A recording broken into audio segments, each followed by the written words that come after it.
There is some talk, and in fact I've spoken to sources within the National Party today who are involved in some last minute negotiations to try and get some sort of deal, as far off as it seems right now. If they don't, and if the front benches are announced, where do they go to? How do they rebuild, Joel?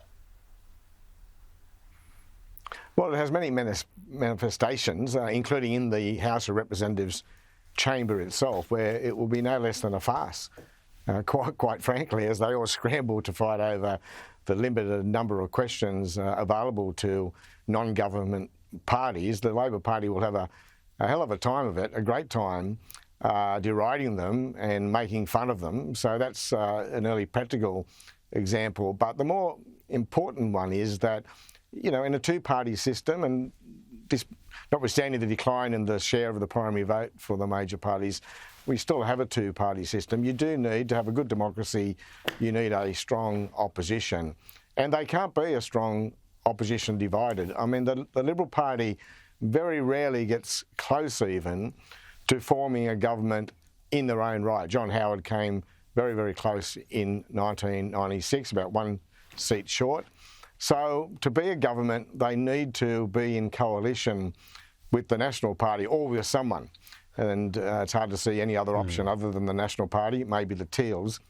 So without some form of coalition, we can't have a strong parliamentary democracy. So I think all of us are relying upon them to sort their I won't use the words, their stuff out and start rebuilding for the next election. Because if they don't, then it's going to be messy for them, but I think it's also going to be messy for our parliamentary democracy. Yeah, and I'll get to what the government needs to do in a moment, but I do want to just highlight that contrast. I spoke to Chris Yorman about it earlier, but the contrast between the schmozzle, the rabble that we're seeing on one side, and then the clinical performance from Paul Erickson, the Labor National Secretary, yesterday at the press club, as his campaign was clinical just a month or so ago. Yeah, a very good speech by Paul Erickson yesterday. He laid it out very nicely. And, you know, as I watched that, I was wondering how we didn't see it more clearly throughout the election campaign. I think we all got that one a little wrong. But a powerful speech, and I think he made all the right points and laid down the right foundations for what Anthony Albanese will do over the course of the next 3 years at least. Yeah, and so in that sense, what does Labor need to do now, the Albanese government, with a thumping majority? It's at least 2 terms, you would imagine, barring a catastrophe, at least 2. What does it need to do?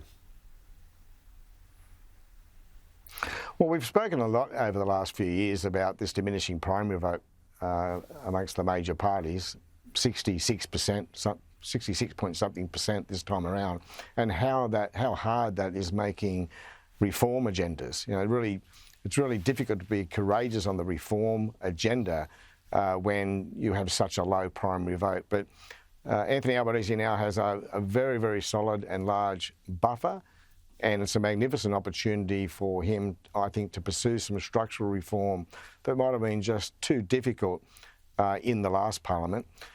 But in addition to that, of course, he'll be determined not to break election promises, and that restricts him somewhat. But I think Erickson put it well yesterday, talking about the idea of not getting ahead of themselves, the idea of avoiding hubris.